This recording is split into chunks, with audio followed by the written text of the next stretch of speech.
I'm not MAGA, please don't scroll. I have a moral compass and a soul. Let's keep talking about being prepared. Now, no true freedom loving American wants a worst case scenario, but you should always plan for it. I was having a conversation with my good friend Casey today. I'm tagging her account down below. Go and show her some love. She's got a beautiful brand new baby boy, and she's a wonderful soul. Much love, Casey, to you and Jay and the family. But one thing that we literally just ended our text with is be prepared, not scared. Fear is an energy that can be harnessed and used. Control it. Don't let it control you. So let's talk preparedness, especially if you have a family. Sit down at a table, open up a road atlas, get yourself a road atlas, a paper map for all the younger generations, because you have to plan if cell towers go down or the internet goes down or power goes out. And look for different locations throughout our country that you believe would be a safe location. Also look for possible exit routes to other countries like Mexico and Canada. And just sit down at a table and plan out, draw out routes, and then create scenarios of those paths being obstructed. And how do you best adapt, overcome, to reach your safe location? It's crazy that this is where we are today. And MAGA will just laugh it off and say, oh, y'all are being delusional and fear-mongering, yada, yada, yada. But the writing's on the wall. Marco Rubio, Trump's Secretary of State, just stopped all aid to Ukraine and Taiwan. Now, Ukraine, we understand they've been coming up with that lie about all the money that we've been sending to Ukraine forever, even though something like 78% of all those billions of dollars to Ukraine were actually spent in the U.S. U.S. jobs, U.S. economy.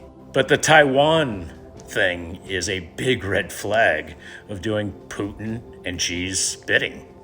President Xi wants to invade Taiwan. Putin obviously wants the natural resources from Ukraine. That was the whole purpose. All of his lies and propaganda about why he went into Ukraine, it was all about the natural gas and oil. That's why Putin only tried to invade Kyiv one time, while they were setting up fortified locations and front lines in the southeast and Donbass, because that's where all the resources are. I've always said if I ever leave this country, I'm going to go to a small nation that doesn't have any resources or exports, like Fiji, because there's no reason for any power-hungry dictator to want to go and conquer someplace like Fiji. And it's beautiful, and the waves are awesome. Surfing's rad, but it does rain a lot. I digress. You don't have to be a freedom fighter and fight for the Constitution, though many, many true Americans will.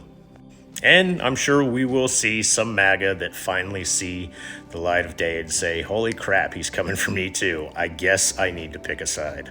We may forgive, but I'll never forget. And I know many, many others won't forgive either. But the safeguard of you and your family, if you have a family, should be top priority, not being a soldier or fighting. Plan out safe routes to keep you and your family safe, and scenarios that would prevent that. Adapt and overcome. Planning is always a mission of success. And for all the people that said, well, all these other countries that are vocally supporting us, but this app and all the other American apps are suppressing that, even our mainstream media is keeping down the overwhelming support from the modernized world out there voicing their support for us and against Trump. None of the mainstream media is showing that. And it's another one of the reasons why they want to shut this app down and silence us, so that they're the only voice out there. And all they care about is shock jock TV and ratings. Mainstream media has lost any semblance of ethical journalism. And I don't care if it's MSNBC or Fox News. They're all corrupt. I think maybe Lawrence O'Donnell is the only newscaster that actually speaks the truth on MSNBC anymore. And I've got mad respect for Rachel Maddow, but she's part of the machine too. Because none of them actually have the courage to speak up against their corporate owners and their agenda.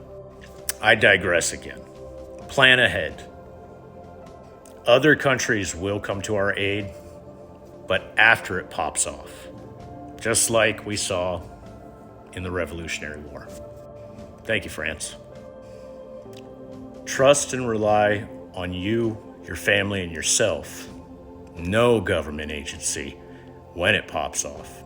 Even in safe locations, don't look for local municipalities to be able to render aid to you. You need to plan ahead to be able to take care of yourself and build a community to be able to help each other. I'm not trying to fearmonger, even though it's kind of impossible not to at this point.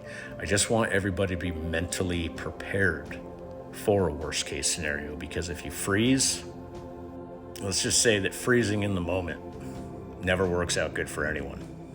Don't be scared. Don't let the fear control you. Control it. Make plans for success.